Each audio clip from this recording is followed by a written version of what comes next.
தங்கம் குடிசாமி நல்லா இருக்கணும், எந்த ஒரு குறையும் இல்லாமல் அந்த அங்காளமாக கட்டி காப்பாற்றிட்டு நல்லா இருப்பேன். குடிச்சிடலாம்.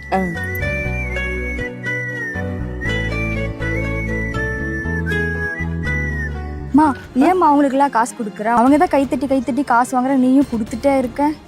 இங்கே பாரு சாமி, அவங்களெல்லாம் அப்படி பேசக்கூடாது. அவங்களாம் கடவுளுக்கு சமமானவங்க, சரியா? சரியும் திருந்தவே மாட்டேன். வாமா தங்கம் குடிசாமி நல்லா இருப்பேன். இல்லைம்மா, என்கிட்டே காசு இல்லைம்மா. கொடுத்தாங்கம் பத்தியா, ஒன்று மாதிரி எத்தனையோ பேர் பார்த்துருக்கேன். எல்லாரும் இப்படி தான் சொல்கிறாங்க. இல்லைம்மா, என்கிட்ட உண்மையிலே காசு இல்லைம்மா. இல்லை சாமி அப்படிலாம் சொல்லாத தங்கம். மா பாத்தியா, காசெல்லாம் திரும்ப கேட்டுட்டே இருக்காங்க. அமைதியே இரு. இல்லைம்மா, உண்மையிலே என்கிட்ட காசு இல்லைம்மா. நானே வெளியூர்லேருந்து வேலை தேடி வந்தேன். என் பொருளெல்லாம் திருட்டு போயிடுச்சு. அடுத்த வேலை சாப்பாட்டுக்கே வழி இல்லாமல் நானே சும்மாதாம்மா உட்காந்துருக்கேன். சாப்பிட்டே 2 நாள் ஆச்சும்மா. அப்படியே பிள்ளை 2 நாள் ஆச்சுங்கிட்டே இந்த சொல்லும். என்ன இல்லை சாமி பிடித்தவங்க, நானும் உனக்கு ஒரு அம்மா மாதிரி தான். சாப்பிட்டு ஊருக்கு போய் பத்திரமா சேரு, சரியா? சரி. எதுவும் ஃபீல் பண்ணாத. நானும் உனக்கு ஒரு அம்மா மாதிரி தான். நல்லா இரு சாமி. நான் 8 ரூபா ஒரு சொல்லிட்டு நல்லா இருத்தாங்க. சரி வரேன் தங்கம்.